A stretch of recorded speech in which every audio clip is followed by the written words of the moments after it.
It's so sad to me. Not what happened here. This is tragic. What is sad and upsetting to me is the response that this has gotten. I don't think addiction is political. And today, following this news, conservatives keep mocking Rosie O'Donnell, and this has gone very viral in conservative circles, trying to also make a case against gay people having children and adopting and surrogacy, and just no. I also think that Rosie O'Donnell is an amazing person who has done such good for the world, especially young people whom she adopted and gave them a chance at a better life. But as we all know, addiction does not discriminate. Her daughter is an adult, a mother herself, almost 30 years old. Chelsea O'Donnell is 27, and she is struggling. And she has made some very bad choices that should have consequences, and she's already facing some of those consequences. According to the arrest report, Chelsea herself called 911 last month after getting into a fight with her boyfriend. She has been living in Marinette, Wisconsin, and has an 11-month-old, a boy. When the officers arrived, responding to her 911 call, she tried to downplay what happened. The arresting officer says, "I tried to ask her more questions, and you could tell Chelsea was not being honest whatsoever. This was a repeat of what happened a few weeks prior when I was at her house for a similar incident." Police began to investigate at the scene, and that's when they found in her place of living a meth pipe with residue. And then things took a really awful turn. Police arrested Rosie's daughter and went to check on her son, Atlas, where they discovered in his room a box of hypodermic needles. While in the patrol car, Chelsea admitted to having something in her bra, which police described as a vial-type container and clear plastic bag with some white pills. The report reads, quote, "In the black vial was a white crystal-like substance that I know to be meth." Police alleged that Chelsea had 18 grams of meth on her.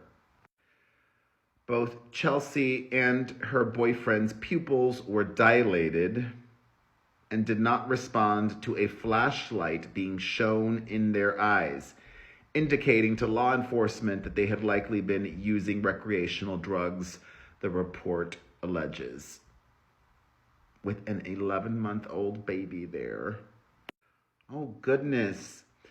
The police report also says the boyfriend, facial features were sunken in and he was missing some teeth. His muscle tone was very rigid and he seemed like he was flexing even though he was not. I asked him what other drugs he used today, and he said that he only smokes marijuana. Based on my training and experience, I know that marijuana will not have this effect on your eyes. I have previously observed this type of impairment on someone that had smoked meth. Oh, goodness. This gets even worse. Police described the squalid scene that greeted them as they ventured inside the home with rotting food and dirty and moldy dishes all over the place. Quote, "The inside of the home was disgusting, with milk that stunk so bad it almost made me puke. Dirty diapers, used female hygiene products, unclean underwear with feces and blood stains, and used razor blades on the floor. Some of the needles were used and had dried blood in them. I know that drug users commonly use needles like this to shoot meth into their arms or bang out," the officer additionally wrote in his report. A second officer wrote about a similar scene with old rotting fruit, garbage, random tools, and butane bottles sitting on the floor, all mixed with the clothing belonging to the child. Additionally, quote, under a baby crib, I located a black and silver digital scale, some used gem bags with white residue, and a sharp container that had more used and unused hypodermic needles underneath the crib. In a clothes pile, I found a straw that had been cut off and burnt. One of the officers described Chelsea as sweating profusely and being very jittery while police were in her house. Oh boy. During their search, police also found evidence suggesting drug trafficking may have been occurring inside the house and a meth cooking setup was in place. Oh boy. She's gonna do serious time.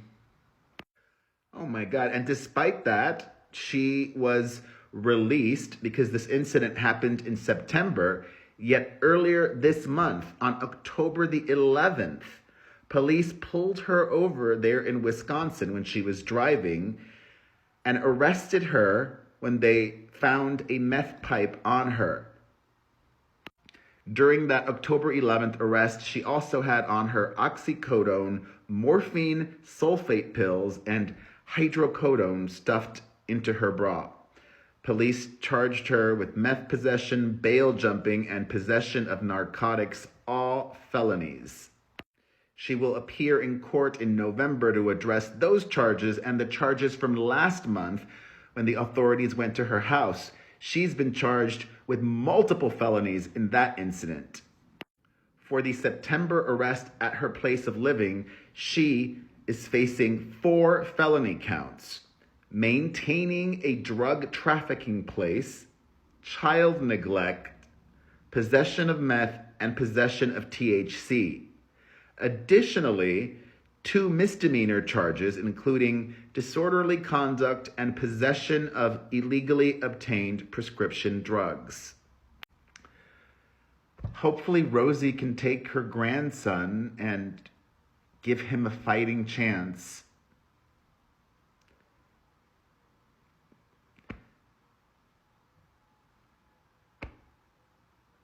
These are serious crimes. I'm not a judge, I'm not a jury, but awful, awful.